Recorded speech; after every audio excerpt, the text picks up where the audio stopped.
Voilà, Madame, Messieurs, vous avez évidemment des micros. Installez-vous. Si vous en êtes d'accord, puisque après tout, nous sommes, j'allais dire entre nous, je vous appellerai par vos prénoms, ça vous va, hein? Christian, Maya et Sigurd. Je vais commencer avec vous, Sigurd, tout de suite. On va profiter de votre présence ici pour à la fois commencer par la fin de l'intervention de Nicolas Terré tout à l'heure sur Bâle, sur ces ratios prudentiels, sur quels sont les enjeux aujourd'hui de Bâle sur les banques. On dit, et on le voit quand on suit un peu le secteur, ils sont évidemment primordiaux. Et puis ensuite, si vous en êtes d'accord, j'aimerais qu'on partage un point macroéconomique. Je voudrais profiter évidemment de la présence de Christian Ossig et de Maya Attig pour qu'on parle un peu de conjoncture, parce qu'évidemment, si les banques doivent financer la relance et si les banques doivent financer l'économie, il faut qu'on se mette un peu d'accord sur là où on en est en ce moment. Sigurd, je vous laisse la parole pour ce petit point rapide sur ces critères.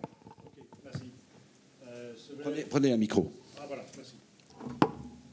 Je vais essayer de me débrouiller en français aujourd'hui. Allez-y. Parlez dans le micro, très bien. Pardon. Voilà. Je vais essayer de me débrouiller en français aujourd'hui. Parfait. Premièrement, nous avons des épreuves terribles depuis 5 ans. Premièrement, le Covid, deuxièmement, l'Ukraine. Mais cependant, c'est maintenant le temps de mettre en place le Basel. Et j'ai effectivement 4 points principaux de faire. Le premier, c'est que ce soit fondé sur une approche globale. Quels sont les diagnostics qui a fait la crise en 2008 dans les pays Europe, en États-Unis et d'ailleurs. Deuxièmement, que vous faites une approche dynamique fondée sur le vrai risque que les banques se posent. Et troisièmement, que vous faites établir des conditions de concurrence équitables entre banques qui se trouvent à l'intérieur d'un pays et aussi les banques qui se trouvent dans différents pays. Et quatrièmement, et c'est l'argument qui était fait par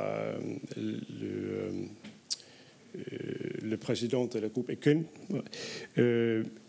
quels sont les bons compromis entre la stabilité et la croissance dans le système financier. Premièrement, je veux dire qu'il y a un grand nombre de diagnostics qui prouvent que le perte dans le système financier en Europe, ce n'est pas vraiment lié avec le financement des logements. C'est bien le contraire que ce qu'on a vu en États-Unis.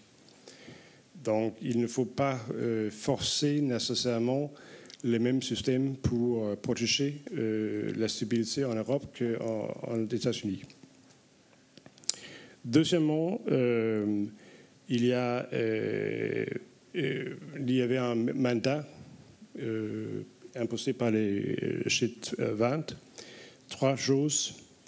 Il faut assurer que l'augmentation des capitales ne soit pas significative. Deuxièmement, que le système qu'on propose soit vraiment fondé sur des risques réels dans les modèles IAB. Et troisièmement, qu'il y a une équitable situation entre les banques dans les différents pays. À notre avis, dans les estimations que nous avons faites, à notre avis, la première proposition des EBA, les banques, ils sont ratés dans les 3 dimensions. Et ça, nous avons fait quelques études et on peut reparler sur ce sujet. À notre avis, la proposition faite par la Commission est certainement meilleure, notamment par donner des moyens pour que les banques qui sont des risques vraiment en bas ne soient pas limitées par les output flows. Donc, la proposition de la Commission va dans le bon sens, à notre avis. Et le quatrième, probablement le point plus important, c'est que comment trouver la balance entre la croissance et la stabilité. Il y a un grand nombre d'études qui montrent qu'au moment où une banque dans un pays qui fonctionne normalement dépasse 15%, il n'y a aucune augmentation de stabilité. Premièrement. Deuxièmement, c'est clair, si vous forcez des banques d'augmenter leur capital, le coût de financement sera plus élevé. Donc, ça ne fait aucun sens de forcer des banques qui sont déjà solides d'augmenter leur capital. Aucune. C'est des études par les IMF, par les ECB, sont toujours les mêmes.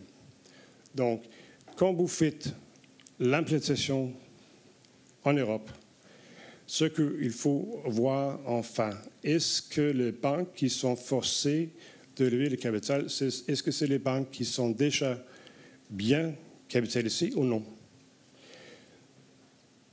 Et c'est ça bien la preuve. Donc, pour moi, il n'y a pas un compromis. Il faut simplement voir si le résultat final résulte d'une augmentation de banques de capital dans les banques qui ont besoin, oui ou non. Et c'est ça les compromis. Voilà.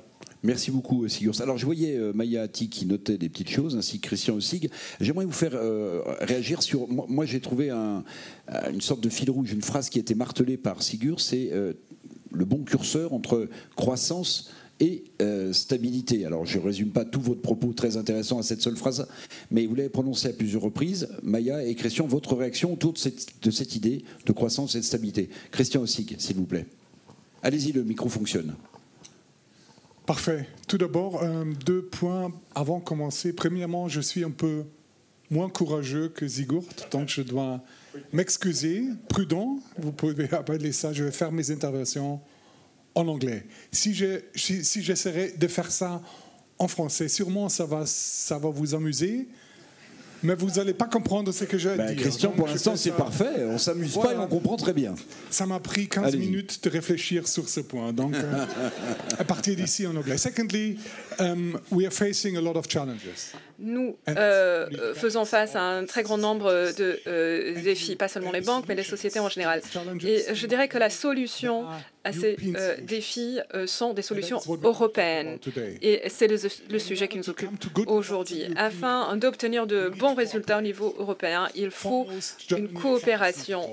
Et notamment, l'Allemagne et la France doivent coopérer. Je peux vous dire qu'au niveau des banques, les banques françaises et les banques allemandes vivent véritablement cette coopération. Ce n'est que la semaine dernière que Nicolas Thurier et moi-même, le chef de Deutsche Bank, a eu une réunion avec la chancellerie allemande. On le fait régulièrement et c'est ça qui fait le compromis et la coopération européenne. Donc, j'aimerais remercier Nicolas, Maya, toute l'équipe de l'AMFP de tout leur travail et de leur soutien et de leur coopération, ceux de longue date. Donc, pour revenir à la question, pour ce qui concerne la situation économique, la situation est pire, et bien pire que ce que croyaient un certain nombre d'observateurs. Nous avons une situation extraordinaire où plusieurs crises se chevauchent. En fait, plusieurs crises arrivent en même temps. Et je dirais que les modèles économiques promus par la Banque centrale européenne, entre autres institutions, ne peuvent pas prendre en compte, ne font pas l'écho véritablement de toutes ces crises ensemble. En examinant d'abord la croissance, par exemple, et c'est ce que la Commission européenne a dit, la plupart des pays européens sont en dessous du niveau de croissance de PIB pré-pandémie. Donc avec l'inflation, il y a eu une certaine croissance dans d'autres pays, mais cependant, nous, en Europe, nous ne voyons pas cette croissance alors que nous avons ces niveaux très élevés d'inflation, 7% et plus. Et ce qui est pire, c'est que cette inflation restera très élevée. Les prévisions pour l'année prochaine ne sont pas très prometteuses. 3% ou plus, bien au-dessus du niveau au niveau recommandé par la Commission. Donc, il nous faut une action déterminante. On propose maintenant d'augmenter les taux à une rapidité que nous n'avons pas vue depuis très longtemps. Une augmentation de taux de 25 points ne sera pas suffisant. Il faut envoyer un signal extrêmement fort. Il faut quitter le territoire des taux négatifs et c'est bien mon message. La Banque centrale européenne doit augmenter les points de 50 points de base pour enfin quitter ce territoire de taux d'intérêt négatifs. Je reviendrai sur ce que vous avez dit en interrogeant également Sigurd tout à l'heure, notamment sur l'augmentation des taux d'intérêt de 25 points de base qui ne serait pas suffisant, dites-vous. Maya, sur ce premier tour de piste, si j'ose dire, croissance et stabilité. On parle aussi beaucoup des ratios prudentiels de Bâle, vous avez entendu Sigurd. Et puis peut-être aussi, si je peux me permettre, un point de vue un peu général sur, vous êtes la directrice générale de la Fédération bancaire française, comment vous appréciez la situation économique française, macroéconomique française ? Merci beaucoup et merci à nos invités. Alors j'ai la chance d'être la seule sur cette table ronde à m'exprimer dans ma langue maternelle avec Eric. Donc bien sûr notre travail est beaucoup plus facile pour pouvoir expliquer toute la complexité des jeux que nous avons à mener en même temps pour le financement de la croissance. Puisque finalement, en citant tous les sujets, on a une conjoncture avec énormément d'incertitudes et des événements totalement inattendus qui se sont cumulés. Nous avons la politique monétaire qui, évidemment, joue énormément sur la situation des banques. Et puis, il y a les règles. On va parler essentiellement aujourd'hui des règles bâloises, mais il y a bien sûr énormément d'autres règles. Et ce qu'on constate dans ce mouvement auquel Madame Tinagli a fait référence tout à l'heure, c'est que ces règles sont de plus en plus granulaires, comme on dit dans notre jargon, on frôle le micromanagement sur énormément de règles quand on regarde le détail de ce qui est demandé. C'est-à-dire que concrètement, pour accorder un prêt à n'importe quelle entreprise, l'encadrement d'aujourd'hui dans les documents à demander, dans l'appréciation du client en termes de risque, dans la gestion tout au long de la vie de ce crédit, il y a des règles, pas seulement des obligations de capital, mais d'innombrables règles de comportement, de liquidité, bien sûr, de gestion du risque, etc. Voilà. Donc tout ça pour dire que le rôle des banques, c'est d'être l'intégrateur de tout ça. C'est-à-dire que leur rôle, c'est au fond... et c'est un rôle qui a été réhabilité finalement avec la multiplication des règles. C'est un rôle stratégique d'intégrer d'innombrables règles pour réaliser son métier. Et non pas de réaliser son métier, mais en rabotant petit à petit toutes les parts d'activité qu'on doit mener. Et donc, le sens de l'activité des banques françaises qui vivent sur un modèle très fort, différent de celui des banques allemandes, différent de celui de beaucoup d'autres banques en Europe, leur rôle, c'est de s'appuyer sur leur solidité pour développer leur utilité au financement de l'économie et à la fourniture de multiples services à de multiples clients. Et donc, vous voyez bien qu'on est dans une sorte de gigantesque mécano avec finalement cette utilité, comment la traduire, comment fonctionner au quotidien avec des clients dans des agences, à distance, des petits clients, des gros clients, des moyens clients, des particuliers, de l'immobilier, du crédit aux entreprises. Comment on fait pour intégrer les règles, intégrer les calculs et quand même faire son métier. Voilà. Donc je crois que c'est pour ça qu'on ne peut pas réduire les règles bancaires et la transposition de Bâle à un sujet purement technique. On en parlera peut-être tout à l'heure. Il y a une dimension politique également. Je voulais vous poser une question, je ne sais pas si ça vous choquera, Maya, mais on a l'impression que les banques passent des stress tests grandeur nature depuis un bout de temps. On pourrait parler du Brexit qui a mis à mal la solidité, en tout cas qui a interrogé sur la solidité, la crise évidemment sanitaire, la guerre en Ukraine.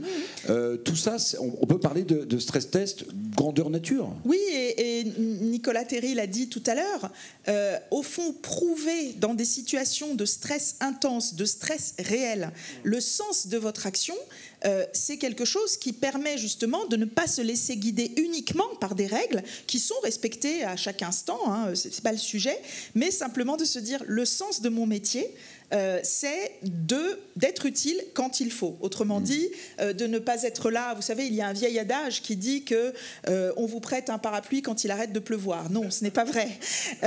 C'est d'être là justement quand il faut et de l'être de manière partenariale et très coopérative. C'est pour ça aussi que c'est extrêmement utile pour nous d'échanger, que ce soit avec la Fédération bancaire allemande ou au sein de la Fédération bancaire européenne, dont Christian préside le comité exécutif, pour justement pouvoir confronter la façon dont, dans les différents pays, nous avons fait ce métier d'accompagner la croissance et d'identifier ensuite, mais dans un autre contexte, les règles qu'on peut faire évoluer. Alors, on va revenir sur les règles, et notamment sur la plus emblématique, vous avez appelé ça la réglementation bâloise, hein, et ces fameux ratios prudentiels, et puis peut-être la difficulté aussi, ça me vient à l'esprit, pour les banques européennes, d'être suffisamment concurrentes et fortes par rapport aux concurrentes américaines, par exemple. Mais je voudrais revenir sur le point macroéconomique de Christian Ossig de tout à l'heure, et demander évidemment aussi son avis à Sigurds. Vous avez dit, monsieur Ossig, que les taux d'intérêt devaient revenir dans un territoire positif. Ils le sont négatifs, ces taux réels, depuis un bout de temps. Vous avez dit qu'une augmentation de 25 points de base ne suffirait pas. La présidente de la BCE, Christine Lagarde, il y a quelques jours, a prévenu déjà les marchés qu'il y aurait sans doute plutôt 2 augmentations de taux d'intérêt. Mais la question que je pose au président de la Fédération des banques allemandes et à l'économiste réputé, c'est la suivante. On est dans une situation quasiment de stagflation. Or, on le sait, la stagflation, c'est à la fois une croissance molle, la France 0% au premier trimestre, et une inflation qui gagne du terrain. Pour combattre l'inflation, en général, on augmente les taux. Mais pour relancer la croissance, on baisse les taux. La difficulté, monsieur Ossig, c'est qu'on ne peut pas augmenter et baisser les taux en même temps. Donc une augmentation des taux d'intérêt de 25 points de base ou plus, est-ce que vous êtes certain que vous n'allez pas, même casser la croissance en Allemagne ?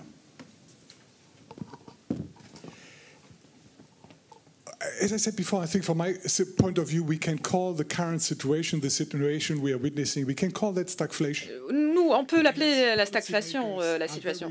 Les décideurs politiques ne veulent pas utiliser cette phrase, ce mot stagflation. Mais en examinant la croissance allemande, on peut voir qu'il y a de la croissance, mais il y a presque un effet statistique de l'année dernière. Donc, en fin de compte, il n'y a pas vraiment de croissance et une inflation très élevée. Et là, vous dites, pourquoi pas, il faut augmenter les taux dans un environnement d'une croissance faible. Et sur ça, je dirais qu'il y a d'autres moyens de renforcer la croissance et la relance. Et je dirais que les taux négatifs, même, n'ont pas du tout aidé, d'ailleurs, cette croissance. Et je souligne, les taux négatifs n'ont pas d'impact. Et quand je dis que la Banque centrale européenne a d'autres moyens pour le faire, je parle surtout des programmes d'achat ciblés. Donc, ils disent maintenant qu'ils veulent commencer avec ça d'abord. Enfin, ça existait par le passé. On peut les réactiver si la situation économique la demande. Et maintenant, l'inflation et la croissance. Dernier point, les consommateurs en Europe perdent confiance et cela nuit à la croissance économique de manière significative. Et c'est à cause de cette inflation extrêmement élevée. Donc combattre l'inflation, ça veut dire aussi regagner la confiance des consommateurs et à son tour, ça voudra dire aider les consommateurs à la confiance. Monsieur Sigurds, c'est peut-être l'occasion pour vous de travailler votre anglais. pronostic. Et je dirais, pour relancer un peu le débat, avant de revenir sur Bâle, qu'il y a quand même une grande différence entre la conjoncture allemande et française, me semble-t-il. C'est que la conjoncture allemande, son moteur, c'est plutôt les exportations, alors que le moteur de la croissance française, c'est plutôt justement la consommation des ménages. So let me use the Shakespeare's language rather than Voltaire. I think I will. Eh bien, passons à la langue de Shakespeare plutôt que de Voltaire. The economic situation prior to COVID.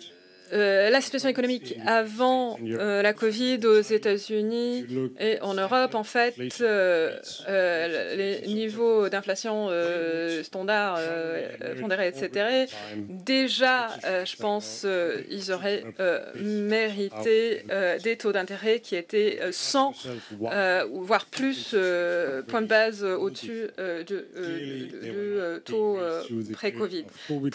Pourquoi on ne les a pas augmentés? Eh bien, pendant la période de Covid, évidemment, pas pour de nombreuses raisons, mais aux États-Unis et en Europe, les taux faibles comparés aux taux négatifs. Il y a beaucoup de comparaisons sur ces soi-disant taux normaux. Ils n'ont jamais été dans un territoire négatif, alors qu'on était autour de 2%.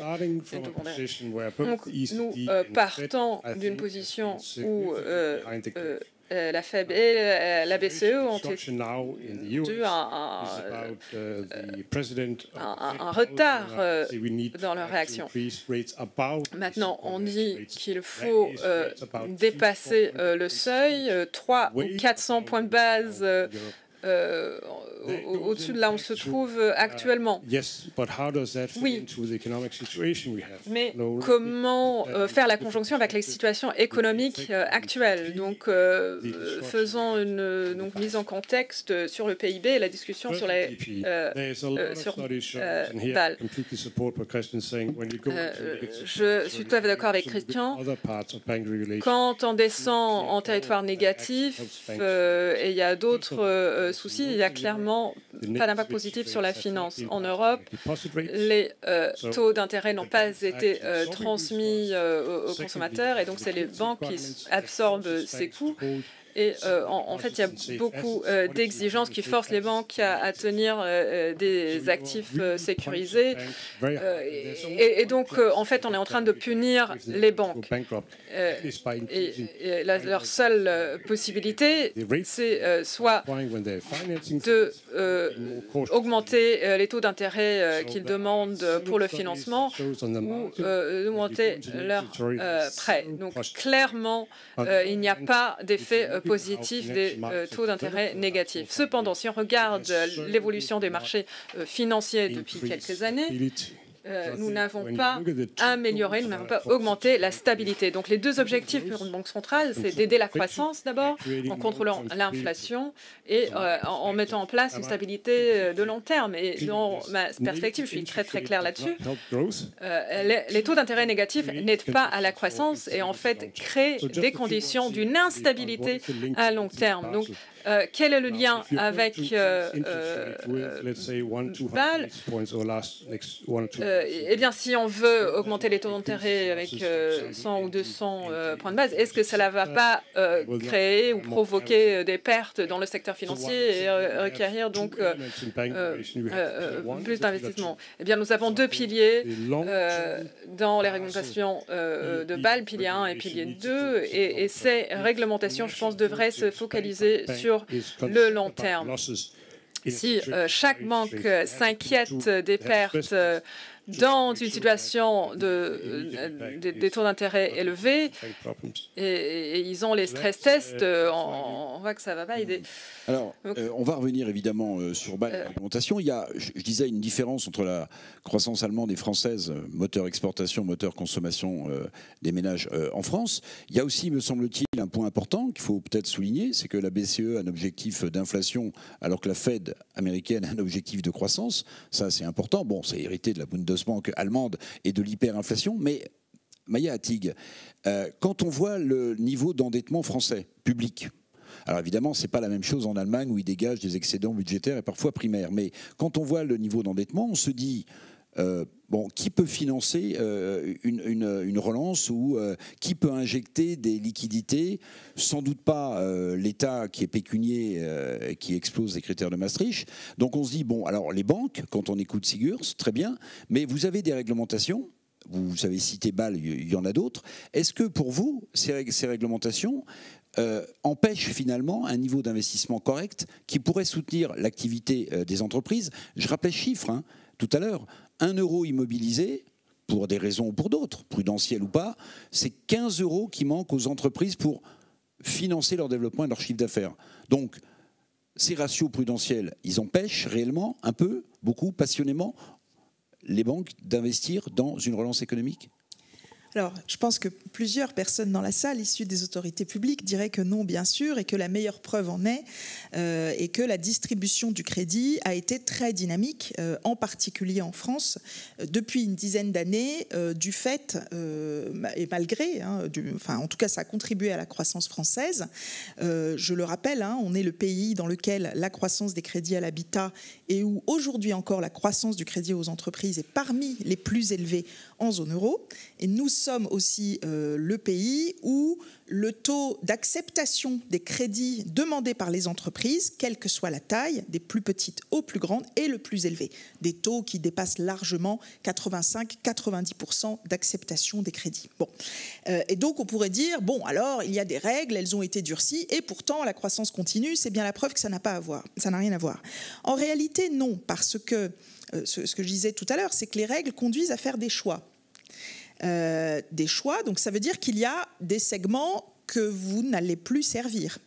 Alors vous allez vous reconcentrer sur des marchés nationaux, vous allez parfois vous concentrer sur certains des clients, pas tous, vous allez décider et être contraint finalement à renoncer à de la rentabilité. Donc effectivement, les mêmes autorités ensuite soulignent le sujet de la rentabilité, puisqu'effectivement, si vous immobilisez votre capital sur des activités peu rentables, eh bien à la fin, effectivement, ça se voit sur l'ensemble de votre rentabilité. Donc l'impact, je dirais, purement économétrique des règles sur le crédit, il est difficile à prouver de façon certaine, sauf si on montre comment ça a pu se passer dans d'autres zones économiques. Et par exemple, la croissance aux États-Unis n'est pas du tout la même. Effectivement, le fait que le crédit se gère autrement, et je pense notamment au sujet de l'immobilier, mais aussi des petites entreprises, au fait que ce crédit, il reste peu dans les comptes des banques. Ce crédit, il passe à d'autres acteurs très vite, alors que les banques européennes gardent ces crédits sur leur bilan. Ça, c'est des éléments essentiels de notre modèle, et ce sont des éléments qui, je dirais, conduisent effectivement à des limitations au bout d'un certain temps. Voilà. Donc, autrement dit, les évaluations qu'on peut faire, et on le verra tout à l'heure, il faut vraiment regarder marché par marché et type d'activité par type d'activité ce dont nous avons besoin. Les études qui ont été faites, notamment par Copenhagen Economics, montrent que sur les entreprises non notées, sur l'immobilier résidentiel, sur les marchés financiers, il y a une véritable, je dirais, un risque futur, et puis il y a des effets déjà constatés de l'évaluation des dernières années. Un chiffre très simple, peut-être qu'on en parlera plus tard dans la table ronde, un chiffre qui illustre, je dirais, cet écart de concurrence entre pays, c'est que en 2009, la première banque américaine était à peu près de la taille de la première banque de la zone euro en termes de valorisation boursière. Si on faisait un test dans la salle, le chiffre aujourd'hui, c'est que la première banque américaine en termes de valorisation boursière, c'est la somme des 11 premières banques de la zone euro. Voilà. Donc cette différence de potentiel, elle ne se voit pas forcément dans une chute des crédits aujourd'hui, elle se voit dans le différentiel de croissance parce que tout simplement nous avons des modèles très différents. Et c'est de ça que les règles doivent tenir compte quand elles sont élaborées et transposées. Merci Maya. Christian aussi, justement sur la concurrence, je vais prendre ça puisque on vient d'en parler, la concurrence entre banques européennes et américaines, avec des ratios prudentiels différents, avec ce que disait Maya Attig avec justesse, c'est que les crédits aux entreprises ne sont pas inscrits dans les bilans alors qu'ils le sont en Europe, avec, passez-moi l'expression, des titrisations parfois de produits dérivés sur la crise des subprimes extrêmement complexes qui ont poussé le monde financier dans une crise hallucinante. Est-ce que cette concurrence, Christian Ossig, entre les banques américaines, et même question pour vous, Sigurds, après, et les banques européennes, elle est du domaine, comment dit-on en anglais, de terrain neutre et de place, c'est-à-dire on joue ensemble avec le même ballon, les mêmes règles, la même dimension, ou bien on a un boulet en Europe qui fait qu'on court moins vite? This is a big issue you're mentioning. La compétitivité des banques européennes, c'est de cela qu'il s'agit. Et c'est également une question de souveraineté européenne. L'Europe, Bruxelles en parle beaucoup, la souveraineté stratégique, les plus grandes offres publiques et les offres du marché, les stocks en capitaux qui sont vendus en Allemagne, la plus grande transaction est dirigée par les banques américaines. Il n'y a pas de banque européenne ou allemande en tête de front. Et en Europe, nous avons tiré la leçon avec cette dépendance à la Russie en matière d'énergie. Il faut se gratter la tête. Est-ce que c'est vraiment la bonne décision d'être dépendant de banques étrangères? Nous parlons aussi de services financiers. Si nous parlons maintenant de Bâle, et ces 2 derniers jours, j'ai eu des échanges avec des politiques américains. Nous avons parlé de Bâle parce que cela donne lieu à des augmentations en capitaux en Europe, en Allemagne, en France. Les politiques américains, les banques américaines ne sont pas... Enfin, pour eux, Bâle n'est pas vraiment en haut de la liste. Ils vont mettre en œuvre Bâle, simplement pour les grandes banques, et ils vont mettre cela en œuvre après que l'on ait mis en œuvre. Ils vont regarder ce qu'on fait, nous, en Europe, et ensuite, ils vont peut-être équilibrer les choses. Et il y aura peu d'impact sur les banques américaines. Et ensuite... Le compromis de Bâle qui est sur la table à l'heure actuelle est un compromis, c'est un résultat qui fait mal à l'Europe. Ça ne fait pas mal aux banques américaines et on peut revenir à 2016 et on peut se dire pourquoi est-ce que la situation est tournée au vinaigre à cette époque-là? Pourquoi l'Europe n'a pas négocié avec une seule voix ou par une seule voix? Il y a eu un certain nombre d'intérêts européens à l'époque. Mais j'aimerais donc, avant de conclure cela, si vous me le permettez, de vous donner une note positive. Et cette note est la suivante. Les banques sont du côté de leurs clients. Nous avons vu cela ces 2 dernières années, les 2 dernières années de la pandémie, et c'est notre mission, c'est notre vocation, et c'est notre vocation de travailler là-dessus. Nous voulons être également du côté de notre client à l'avenir. Et je peux vous dire ici que c'est pas facile pour un certain nombre de raisons. Et pour être très clair avec vous, très honnête, vous avez parlé de la compétitivité avec les États-Unis, nous avons parlé de... Il y a une pénurie de capitaux dans les banques. J'écoute, j'entends les banques européennes qui me disent qu'ils doivent renoncer à des affaires sur demande des clients. Pourquoi? Parce qu'il n'y a pas suffisamment de capitaux. Maintenant, parlons ici de la mise en œuvre de propositions Bâle. Et même si nous utilisons ce bon compromis ici que la Commission a mis sur la table, eh bien, cela donnera lieu à une augmentation de capitaux à 2 chiffres. Cela va augmenter la pénurie des capitaux. Et ce n'est pas seulement Bâle ici dont il s'agit. Bruxelles, la seule résolution, enfin des autorités ici, recueille 80 milliards dans un fonds de résolution. Ça fait 80 milliards de capitaux de système bancaire européen. Je pourrais continuer et j'aimerais maintenant conclure ici, merci Maya, avec une seule réflexion ici. J'ai parlé l'autre jour avec un grand investisseur américain, pas un hedge fund, non, quelqu'un qui avait une perspective à long terme et qui possède des actions. C'est de l'argent de pension américain. Et ils ont vendu des grandes positions dans les banques européennes. On pourrait voir cela avec l'augmentation ces dernières semaines, en leur demandant pourquoi est-ce qu'ils sortent des banques européennes. Ils n'ont pas dit « Oh, les banques européennes, vous ne contrôlez pas vos coûts. » Non, non, vous ne comprenez pas la numérisation, la digitalisation. Non, non, vous, en Europe, vous n'avez pas le soutien de vos politiques et des superviseurs. Et on entre dans un monde où les capitaux vont représenter un critère très important pour la compétitivité et vous n'allez pas être gagnant. Et c'est la raison pour laquelle cet investisseur, ce grand investisseur américain, vous pourrez lui lire cela dans les nouvelles. Ce n'est pas la raison de la sortie ici. Mais en fait, la sortie se base ici parce qu'ils doutent de notre compétitivité. L'argumentaire principal, ce n'est pas les capacités en matière de management. Non, c'est l'environnement politique dans lequel les banques européennes fonctionnent. Ce n'est pas vraiment un bon résultat. Notre job ici, c'est de créer un environnement politique qui rend les banques européennes séduisantes également côté investisseurs et qui peuvent trouver la réussite. Et le dernier point, les mêmes investisseurs m'a dit, vous, les banques européennes, avez un problème avec les capitaux. Mais ce n'est pas que vous avez trop peu de capitaux. Vous avez trop de capitaux. Voilà, je vais m'arrêter là. Sigurd Schmidt, quand j'écoute Christian Ossig, j'ai l'impression qu'il pose de manière assez claire le sujet du level playing field. Est-ce que ça veut dire pour vous qu'il faut au bout d'un moment que les zones géographiques, on parle des États-Unis et de l'Europe, mais s'orientent, comment dirais-je, vers une sorte d'autonomie financière? Comment est-ce qu'on peut répondre aux remarques très pertinentes de Christian Ossig? Votre micro. Je vais diviser cela en deux questions. La première, c'est la capacité de l'Union européenne d'avoir un marché financier commun. Donc il y a deux questions ici. Est-ce que nous avons un marché bancaire unique? Il y a plusieurs obstacles qui nous empêchent de créer ici un marché commun, un marché bancaire. Il y a beaucoup de réglementations et il y a vraiment beaucoup de points à analyser. Bon, voilà.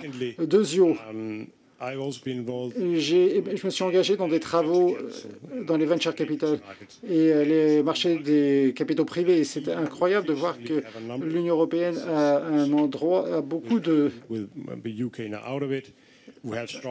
zones géographiques pour le financement. Enfin, nous avons une bonne position à Berlin, une très bonne position à Stockholm et d'autres zones géographiques. Ceci étant dit, nous voyons de nouveau, lorsque nous nous rendons, lors des phases de financement, les sociétés se tournent vers les États-Unis parce que nous n'avons pas la profondeur sur le marché des capitaux qui nous permet de prendre d'accompagner les sociétés sur le marché en Europe. Et c'est la seule façon dont on peut créer une situation financière viable en Europe, c'est-à-dire créer des conditions grâce auxquelles les fonds venture capital et les capitaux privés et les banques peuvent créer une masse critique et une échelle critique afin d'accompagner les clients de alpha à oméga. Vous pouvez facilement faire cela avec des petites sociétés, mais si vous voulez vraiment accompagner les grandes sociétés sur les marchés, il faut vraiment se tourner aux États-Unis. Nous n'avons pas suffisamment de créer de marchés financiers qui peuvent servir à accompagner les sociétés en croissance. Et nous n'avons pas de grandes sociétés de financement qui peuvent être en concurrence. Ici, il y a la même chose avec certains des grands marchés des capitaux. Voilà. Le deuxième point, c'est la situation d'égalité, le level playing field. Il y a à peu près 15 à 20 banques au total aux États-Unis qui utilisent les modèles ERB. Pourquoi? Parce que 15, parce qu'ils ont des pertes. En fait, ils n'auront pas de bénéfices ici ou d'avantages ici. C'est la raison pour laquelle peut-être nous nous sommes déplacés dans cette direction. Ils n'ont jamais vraiment réformé les deux grandes institutions qui sont les fondateurs, les plus grands joueurs dans la création. Freddie Mac, par exemple. Il n'y a pas eu de changement. Et ensuite, on parle de la mise en œuvre d'un Bâle qui crée une situation dans laquelle nous n'augmente pas l'alignement entre les véritables risques et les exigences prudentielles en Europe. Et je pense que nous devrions, du point de vue européen, revenir à ce que j'ai dit auparavant. Si les banques ne sont pas suffisamment capitalisées pour couvrir les risques, ils devraient augmenter les capitaux. Mais en fait, le problème avec certaines des propositions ici, c'est qu'ils ne le font pas. Ils imposent des plus grandes exigences pour les banques qui n'ont pas besoin davantage de capitaux pour des raisons prudentielles. C'est-à-dire la stabilité pour les banques, en fait, la croissance, et plus particulièrement, c'est très mauvais pour l'Europe de commencer à nous dire, voilà, qu'est-ce que nous voulons dire par le equal level field, c'est-à-dire qu'on traite les risques différents également. Nous avons besoin d'un système où nous pouvons traiter les risques de façon égale. Et c'est la seule façon dont on peut vraiment créer un level playing field. Et ce n'est pas ce que nous allons faire. Nous allons créer des inégalités en Europe, entre l'Europe et les États-Unis, avec beaucoup d'inégalités à l'intérieur des pays, entre les pays en Europe. Et ça ne peut pas être la fondation de quelque chose qui peut accompagner la croissance et la stabilité. Et donc, en conclusion, s'il vous plaît, créez un grand marché financier avec l'union financière commune et l'union bancaire commune. Et c'est comme cela que les grandes institutions peuvent accompagner des grands clients au Royaume-Uni, de Alpha Omega. Et level playing field, ça veut dire au niveau global. Traiter les risques similaires de façon équitable. Level playing field. Level playing field. J'ai posé sur la table là, le concept d'autonomie financière. J'ai vu que Sigurd s'est engouffré dans l'idée. C'est un concept qui vous parle, qui a du sens pour essayer de jouer vraiment à égalité sur le même terrain de jeu avec la même balle et la même largeur des buts, voire des montants des buts.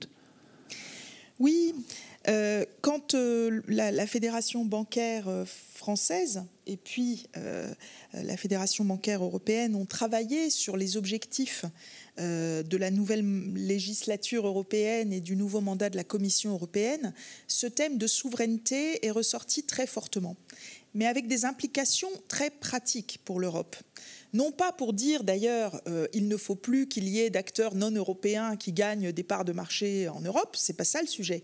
Le sujet, c'est juste d'avoir des contraintes similaires, les mêmes contraintes pour les mêmes activités, et donc de ne pas avoir ces différences de valeurs et ces différences de parts de marché pour des raisons injustifiées.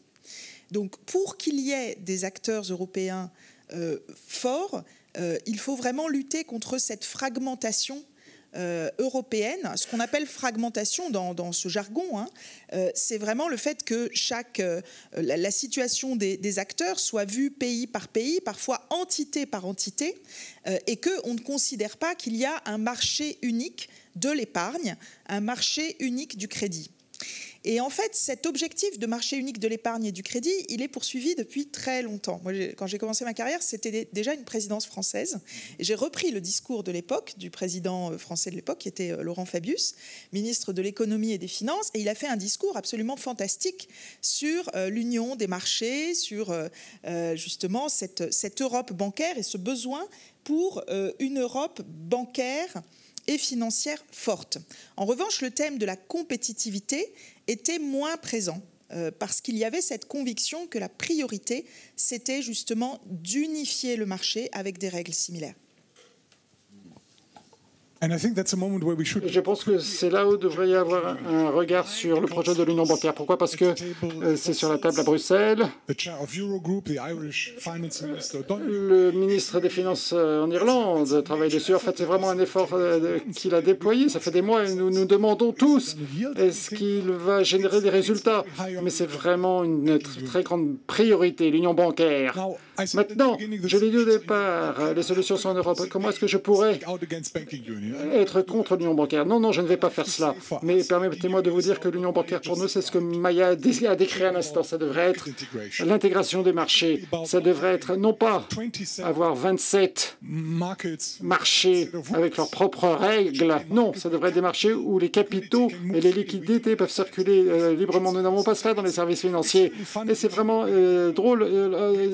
Avant, il y avait des rapports, il y a 20-30 ans.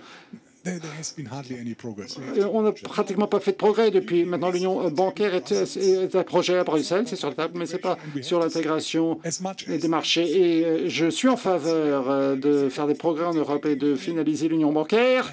Je dois être déçu ici parce que rien vraiment de significatif n'a été fait en matière d'intégration du marché. Et j'aimerais vraiment dire aux politiques, soyez plus ambitieux et téméraires à ce sujet. Il y a d'autres aspects également. Le troisième pilier de l'union bancaire.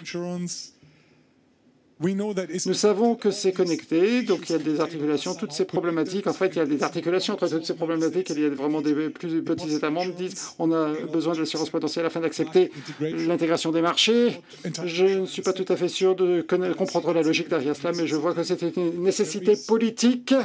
Il y a la gestion des crises ici, c'est sur la table, des mécanismes en matière de résolution au niveau européen, mais ça ne nous apporte pas vraiment des avantages et ça ne va pas apporter des avantages non plus aux consommateurs. Et il y a la question ici de la réduction des risques sur la table. Et je sais que ça a été une problématique où les Allemands, le gouvernement allemand a travaillé là-dessus. Je ne suis pas vraiment sûr si nous avons vraiment besoin de réduction de risques, si nous n'avons pas l'assurance. Bon, et j'aimerais utiliser un chiffre ici que Siegel Lafferty a calculé. Il y a quelques années, vous avez produit une recherche, un document qui dit 95 milliards de gains d'efficacité dans l'intégration des marchés financiers européens. Maintenant, il est temps de mettre en avant cette problématique. Et la bonne nouvelle par rapport à la situation ukrainienne et russe, il y a une dynamique au niveau européen. Nous devrions utiliser cette dynamique afin de faire des avancées ici dans les domaines où on en a besoin. Et ce sont des domaines qui, in fine, pourront faciliter la situation de financement des entreprises en Europe. Et je pense que beaucoup d'entre vous ici représentent des entreprises. Et je dois vous dire que nous sortons d'une période dans laquelle où le financement, le prêt, ça n'a pas été un problème. Et si je lis les chiffres, enfin la situation, les capitaux, le financement, ça va, et on va connaître des pénuries à l'avenir. Sigour. Quand j'entends Maya Attig et Christian Ossig, alors j'ai l'impression que le couple franco-allemand bancaire parle d'une même voix et est important pour la construction d'une union bancaire et d'un marché unique bancaire. C'est mon premier point, donc je vous demanderai si j'ai bon ou pas. Et puis deuxième chose, on assiste quand même à une restructuration des marchés financiers en Europe, des bourses de valeur, des stock markets. Est-ce que pour vous, c'est également une marche intéressante avant l'intégration, avant l'union bancaire en Europe que semblent souhaiter et Mme Attig et M. Ossig? Votre micro.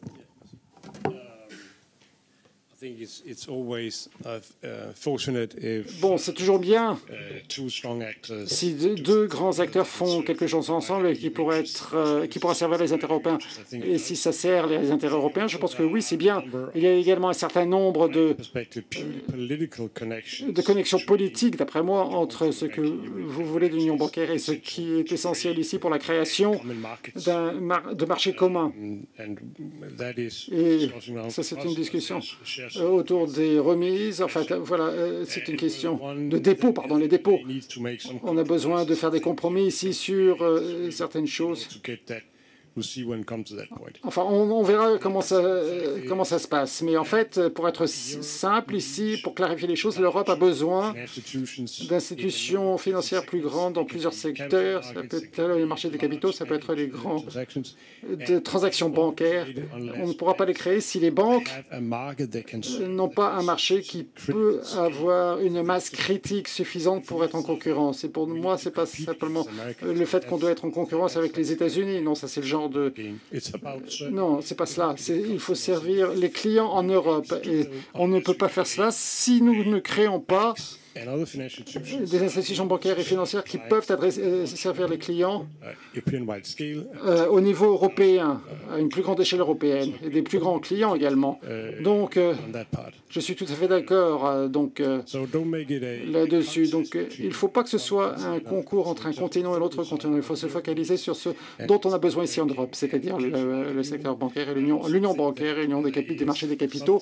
Et je pense qu'il y a quelquefois également une mauvaise discussion ici, ou une discussion qui ne va pas avoir lieu. L'Europe utilise la finance bancaire beaucoup plus alors que les États-Unis utilisent le marché des capitaux. Non, en fait, l'important, c'est quoi l'objectif ici? Les entreprises peuvent se tourner vers les marchés des capitaux et pas les banques, et les banques peuvent perdre des activités. Je pense que c'est la mauvaise façon de s'y prendre ici. Et il y a également de grandes banques françaises. On a eu des discussions avec ces banques qui voient une titrisation et qui peuvent aider les entreprises à avoir accès aux fonds. Et je pense que la problématique est comment pouvons-nous avoir un secteur financier intégré, un grand secteur bancaire et un marché des capitaux avec des investisseurs, des fonds de pension, etc., qui travaillent en bonne uniforme et qui savent comment acquérir ces produits. Donc tout cet écosystème financier qui est beaucoup trop fragmenté aujourd'hui en Europe. Et ça, c'est sur quoi on doit se concentrer. Il y a beaucoup de choses qu'on peut faire et qu'on a pu identifier. Donc c'est une question de volonté politique. Et voilà, on en revient à la question, est-ce que ça peut être accompagné par deux des plus grands pays en Europe? Bon, eh bien, oui, c'est tout aussi bien. J'aimerais qu'on vienne un peu aussi à la question de départ, parce que Sigurd tout à l'heure l'a prononcé à plusieurs reprises, le lien entre le bon équilibre et la croissance et la stabilité. Tout à l'heure, vous avez aussi, quand vous avez parlé de Bâle, vous avez expliqué techniquement ce que c'était, pour ceux qui l'ignoraient, mais vous avez eu aussi ce message, vous avez dit, c'est aussi politique. Est-ce que ça rejoint la problématique de la question de départ et du fil rouge, c'est-à-dire où mettons le curseur entre stabilité et croissance? Alors, c'est la question qu'a posée Madame Tinagli, à laquelle s'est référé Nicolas Terry également. C'est l'essence même de notre travail. Et je dirais, sur Bâle, comme sur beaucoup de sujets, l'ignorance et la peur sont nos pires ennemis. Et l'ignorance et la peur, dans le domaine prudentiel, consisterait à avoir très peur de cette complexité de règles et à dire c'est beaucoup trop compliqué, on va laisser tout ça aux ultra spécialistes et puis tant pis, à la fin le calcul donnera ce qu'il donnera, l'économie paiera. Bon, je crois que l'approche qu'on a dans le secteur bancaire et dans le dialogue que nous avons avec l'ensemble de nos partenaires, c'est justement de dire, si l'objectif sur la transposition de Bâle en Europe, c'est tout simplement de faire de la photocopie de ce qui s'est fait au niveau international, puisque les règles ont été négociées après tout, au niveau international par un cercle de gouverneurs. Bon. Et avec un mandat politique qui a été donné, un mandat d'ensemble donné par le G20, qui est des chefs d'État et de gouvernement, des ministres des Finances, etc., qui était de dire qu'il ne faut pas que ça conduise à une augmentation significative des exigences. C'était ça le cadre. C'était des règles techniques avec un mandat auquel Sigurd a fait référence tout à l'heure. Bon. Si on se dit, la transposition, on prend les règles bâloises et puis, hop, on fait des photocopies, c'est super, on a ça en Europe, c'est génial. On a complètement raté l'objectif. L'équilibre, ça consiste à se dire, mais au fond, quels sont les objectifs de politique publique ? Les objectifs de politique publique, c'est de financer la croissance. C'est cette autonomie financière qui, encore une fois, ne consiste pas à sortir des acteurs extra-européens, mais qui consiste à avoir une véritable égalité de concurrence. C'est de se dire qu'on sert de multiples marchés et c'est également de ne pas avoir de frontières à l'intérieur des groupes bancaires, des frontières qui dépendent des pays. Donc finalement, quand on regarde la manière dont la Commission européenne et dont aujourd'hui les États et le Parlement européen vont négocier autour de tout ça, il faut y être très attentif. Est-ce qu'ils respectent le mandat général de ne pas augmenter les exigences? Et est-ce que c'est bien fait pays par pays, banque par banque, et pas seulement en moyenne européenne? Ça, c'est un élément très important. Donc, comment on fait pour que le résultat corresponde au mandat? Et puis, comment on fait pour tenir compte des spécificités françaises en étant fidèle à l'esprit des textes internationaux, mais on ne peut pas dire l'objectif, c'est de cocher toutes les cases. Voilà. L'objectif, c'est de cocher les cases de la croissance, de la concurrence, du financement des acteurs et de ce modèle bancaire relationnel auquel on tient beaucoup. Et je voyais Christian aussi qui me regardait. Alors, je ne sais pas si vous voulez me dire, passer un message, mais moi, ce que je note quand même, pardonnez-moi, j'entends avec beaucoup d'attention ce que vous venez de dire, Maya, mais il y a des situations budgétaires qui sont différentes. Et pourtant, la mise en place de l'euro a fait que chaque pays, à l'époque, a signé à Maastricht des critères de déficit, de dette, et que ces critères-là, chaque année, on dit... On vous propose une trajectoire budgétaire, notamment la France, pour 2027, et on vous assure, chers amis allemands, qu'on va tenir ces critères et qu'on va revenir dans l'épure, parce qu'après tout, c'est aussi la solidité de l'euro qui est en jeu. Donc peut-être votre point de vue, Maya, si vous permettez cette question. Et puis j'aimerais aussi, je profite de la présence de Christian, aussi pour lui poser cette question vue du côté allemand. Et enfin, la réaction pour finir de Sigurd. Non, je pense. Enfin bon, on s'exprime pas au niveau de l'ensemble de la profession sur ces questions budgétaires. Donc, je vais m'exprimer vraiment à titre personnel et ayant bien connu ces sujets par le passé. Ce qui est très intéressant dans ce processus, c'est qu'on est parti de critères simples, définis à un moment où on avait l'impression qu'on était sur une trajectoire stable. Bon. Au fil des ans, c'est pas seulement les intentions des États, c'est pas les États qui ont changé d'avis, c'est les circonstances qui ont changé, et aussi le fait que tous les économistes ont constaté que la vie était beaucoup plus compliquée que le textbook. Bon, et donc, quand on intègre au fur et à mesure des questions de croissance structurelle, des questions qui sont liées, je prends un exemple très simple, entre la France et l'Allemagne, une différence très simple, qui est, enfin deux même, une qui est la structure des économies, dont vous avez parlé tout à l'heure, entre l'industrie, les services, l'exportation, la consommation, l'investissement. Ça change l'appréciation d'un même chiffre. Et puis, le sujet de la démographie et de l'évolution de la dynamique de la population active, qui fait qu'effectivement, ce n'est pas la même chose d'avoir des niveaux de dette différents. Alors, encore une fois, on ne parle pas de la situation d'aujourd'hui, mais je crois qu'au contraire, ce qu'ont montré finalement ce processus qui est devenu de plus en plus complexe autour du pacte de stabilité et de croissance. Tiens, c'est un beau nom, ça. On l'appelait, oui. Le pacte de stabilité et de croissance. Ce que ça a montré, c'est que justement, il faut être agile dans cette application. Il faut à un moment donné siffler. Il faut dire on arrête. Voilà, il faut quand même qu'il y ait un cadre, mais qu'on ne peut pas faire fi de ces réalités quand même extrêmement complexes. Et peut-être on parlera sans doute à la table ronde suivante du fait que de toute façon, avec toutes ces contraintes de finances publiques, le lien entre financement public et financement privé pour les enjeux énormes de transition que nous connaissons, il est à faire impérativement. Voilà. Donc qu'il y ait des règles de stabilité ou de croissance ou pas, c'est de toute façon, l'argent public ne suffira pas, l'argent privé ne suffira pas face à ce que nous avons à vivre. Christian Ossig, sur cette question budgétaire, le nouveau chancelier allemand, il est prêt quoi à dire rigueur budgétaire ou bien je vais faire un effort pour retraiter les excédents commerciaux allemands dans le système européen? C'est quoi la position du chancelier allemand? Eric cherche absolument à nous fâcher. Non, pas du tout. Voilà, je cherche à comprendre. Avant la fin de la séance. Pour moi, il y a there's a strong link. Il y a une des grandes articulations qui existent ici entre la question budgétaire ainsi que le rôle des banques. Pourquoi la situation fiscale dans beaucoup de pays européens s'est-elle détériorée afin d'absorber les impacts de la pandémie? Et pour moi, c'était la bonne décision. Pourquoi? Parce que la pandémie, on savait toujours que ça devait être temporaire. Bon, elle n'est pas tout à fait derrière nous, mais à un certain moment, elle sera derrière nous. Et la situation à laquelle nous faisons face aujourd'hui est différente. La guerre en Ukraine ne va pas disparaître demain. Le prix de l'énergie vont augmenter pendant un certain temps. Et si nous regardons la perturbation de la supply chain, on s'est déplacé d'un monde où nous étions très heureux dans des just-in-time delivery, dans les just-in-case delivery, et le produit n'arrive pas. Et ça coûte beaucoup d'argent et nous avons besoin de financer, ça c'est encore plus important, la transition de nos économies. Et nous devons donc arrêter le changement climatique et ça va coûter beaucoup d'argent. Et ce n'est pas un challenge temporaire comme la pandémie. Et ça va rester avec nous pendant plusieurs années.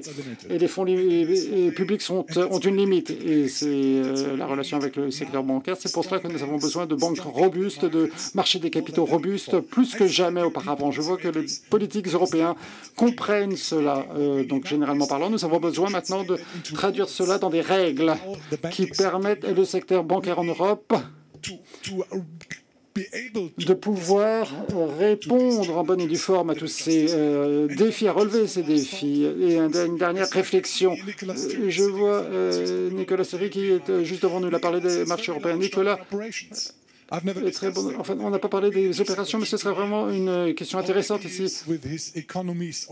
Les économies d'échelle, c'est l'une des dans une des plus grandes banques allemandes. Et C'est quoi le positif ou le négatif? Le négatif, c'est que ça coûte beaucoup d'argent. Il y a des complexités plus grandes. On ne peut pas déplacer les liquidités des capitaux d'Allemagne en France comme on le voudrait. Lorsqu'on en a parlé, c'était autour de la nature théorique des choses. Et Nicolas vit, cela passe par cette situation de marché européen ou du manque de marché européen. C'est l'une des plus grandes banques allemandes. Sigurs, pour conclure, puis ensuite on va séparer. Le temps est passé très vite et puis on va enchaîner avec la deuxième table ronde. Sur le sujet que je soulevais, qui n'était pas du tout polémique, ma chère Maya Attic, vous savez, le privilège des journalistes, c'est pas d'être acteur, c'est d'être spectateur passif de la vie des autres et d'essayer de comprendre. Voilà, Sigurs. Votre micro. Donc on passe de la France à l'Allemagne, au Danemark. Alors évidemment, je représente les gens qui montent leurs muscles. Il y a 2 ans, j'ai fait un diagramme très simple. La dette publique, lorsque la crise a démarré en 2008, pour tous les pays européens, où était-elle? Et qui est resté dans le même espace qu'en 2008? Beaucoup de pays. L'Allemagne, même, a diminué la dette publique. Et d'autres pays ont augmenté la dette publique, la dette publique, la dette publique. Et ont terminé, dont ce pays, avec des taux de 100 et quelques. Il n'y a pas... Ça ne peut pas continuer comme cela. Ça ne peut pas...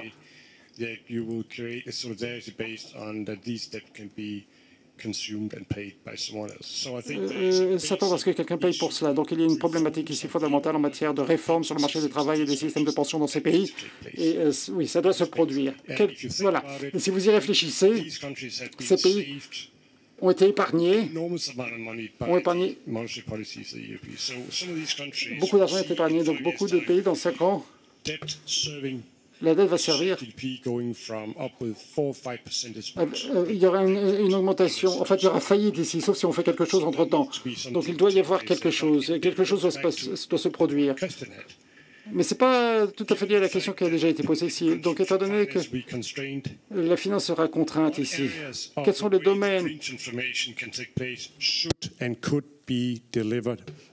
Comment est-ce qu'on peut tenir les résultats escomptés par les institutions financières, le secteur privé, avec les fonds de pension, les banques, etc. Il y a beaucoup d'investissements qui a été réalisé par le secteur privé sur...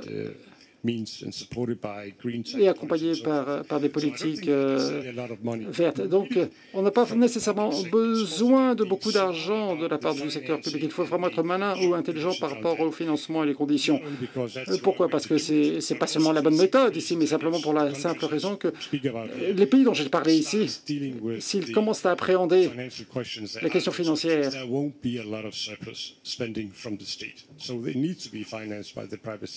le gouvernement ne va pas vraiment beaucoup mettre la main à la poche, donc le secteur privé doit mettre l'argent sur la table. Voilà, merci beaucoup à tous les trois, Maya Attig, Christian Ossig et Sigurs Ness-Schmidt. Merci beaucoup pour cette table ronde. Je pense qu'on peut vous applaudir parce que c'était tonique. Merci beaucoup. Alors, Maya Attig en parlait il y a quelques secondes. On va aborder cette seconde table ronde autour des questions tellement engageantes pour l'avenir qui sont celles de la transition écologique et de la transition numérique. Sigurs parlait des mouvements, des financements tellement importants. Je rappelle juste ce chiffre avant que nos invités nous rejoignent. 300 à 350 milliards d'euros par an en Europe pour la seule transition écologique et 125 milliards d'euros par an en Europe sont nécessaires pour la transition digitale. Vous le voyez, c'est beaucoup, beaucoup d'argent. Comment les banques peuvent financer cette transition? C'est le sujet de notre seconde table ronde. Merci beaucoup à tous les trois.